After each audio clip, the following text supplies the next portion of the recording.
Bom dia, meus amigos e irmãos. Tudo bem com vocês? Eu queria destacar uns pontos da lição de hoje, domingo 27 de agosto, Conselho para Esposas Cristãs.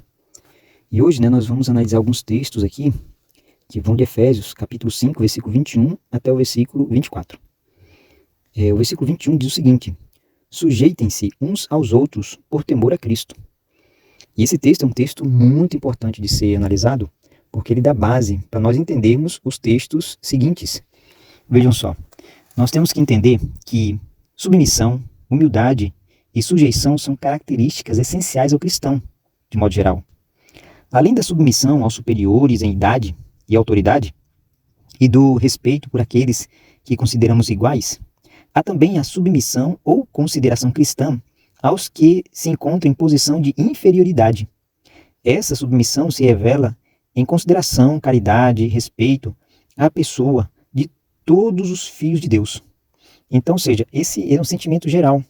Nós encontramos, na pessoa de Jesus, porque Jesus, sendo o Rei dos Reis, ele veio até nós e se mostrou servo dos servos. Então, o exemplo de Cristo é que deve realmente ser a referência para todos os nossos relacionamentos. E Paulo, ele usa esse versículo preparando o caminho para o que ele vai falar a seguir. Porque ele diz o seguinte, Paulo, ele propõe 3 áreas nas quais o espírito de submissão deve encontrar plena expressão para que as relações envolvidas se cumpram conforme o espírito cristão. Que 3 relações são essas? Vejam só, entre marido e mulher, entre pais e filhos e entre senhores e servos. Então, os versículos seguintes, eles aprofundam ainda mais esse entendimento. Mas nós temos que entender isso, tendo como base esse versículo aqui, o 21, conselho geral para todos os cristãos, todos, é que nós devemos sujeitar-nos uns aos outros, por temor, a Cristo, ou seja, por consideração, respeito, reverência à pessoa de Jesus. Então nós temos que entender isso, E então o nosso guia, ele continua analisando os versículos seguintes. E nós encontramos aqui, o versículo 22 até o 24 diz o seguinte: mulheres, sujeitem-se cada um ao seu marido como ao Senhor. Então vejam só, esse texto é um texto muito interessante porque é muito mal entendido, esse versículo, Porque veja só, o que está querendo dizer aqui é que Cristo é o foco verdadeiro e mais elevado da submissão. É isso que esse texto quer dizer. Então as esposas são crentes que devem honrar Cristo acima dos maridos. Olha só, então esse texto quer dizer isso, que a submissão principal aqui é a Cristo. E é interessante nós entendermos o seguinte, que aqui, o que significa isso? Significa que o marido, o Senhor instituiu o marido como cabeça da mulher para ser protetor. Olha só, essa é a função do marido. Então, o laço de união da família, unindo os membros entre si, da mesma forma que Cristo é a cabeça da igreja e o Salvador. Que é o que nós encontramos aqui nos versículos seguintes, 23 e 24. Pois o marido é o cabeça da mulher, como Cristo é o cabeça da igreja, que é o seu corpo, do qual ele é Salvador. Assim a igreja está sujeita a Cristo. Também as mulheres estejam em tudo sujeitas aos seus maridos.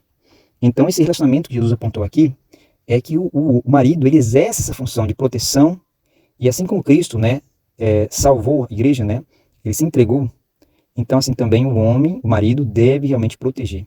Essa é a função dele no casamento, Então, vejam só o que nos diz mais aqui. Nosso guia apresenta aqui, também dizendo o seguinte: a passagem sugere um casamento amoroso e não disfuncional. Esse verso não deve ser interpretado de modo a permitir abusos. Olha só o que diz aqui o livro Lar Adventista, na página 92, diz o seguinte: se o marido é grosseiro, rude, impetuoso, egoísta, ríspido e opressor, não diga jamais que o marido é o cabeça da esposa e que ela deve em tudo ser-lhe sujeita, pois ele não é o Senhor, nem é o marido no verdadeiro significado do termo. Muito interessante esse pensamento, Então, realmente esse texto não está dando liberdade para o marido ser grosseiro, rude, egoísta.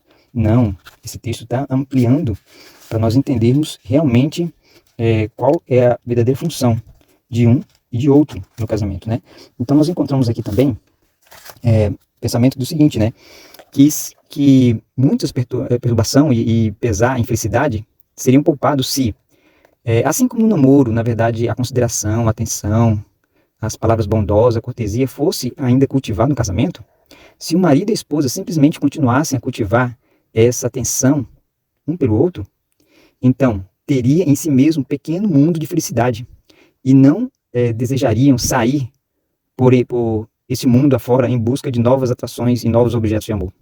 Isso aqui está escrito lá na meditação Esse Dia com Deus, de 22 de novembro. Então vejam só, também tem mais conselhos aqui, muitos conselhos aqui para o casal. Ele diz mais o seguinte aqui, ó, que cada esposo que alega amar a Deus, estude cuidadosamente as orientações de Deus quanto à sua posição. A autoridade de Cristo é exercida com sabedoria, com toda bondade e mansidão. E diz mais o seguinte, sejam bondosos, pacientes, longânimos, corteses e cheios de consideração mútua. Pela graça de Deus, vocês poderão ter êxito em um fazer o outro feliz. Então, tendo como base, a Jesus e as orientações de Deus, então realmente nós podemos ter certeza de que haverá realmente felicidade na união entre o casal, E que possamos seguir esses conselhos e tenhamos todos um bom dia.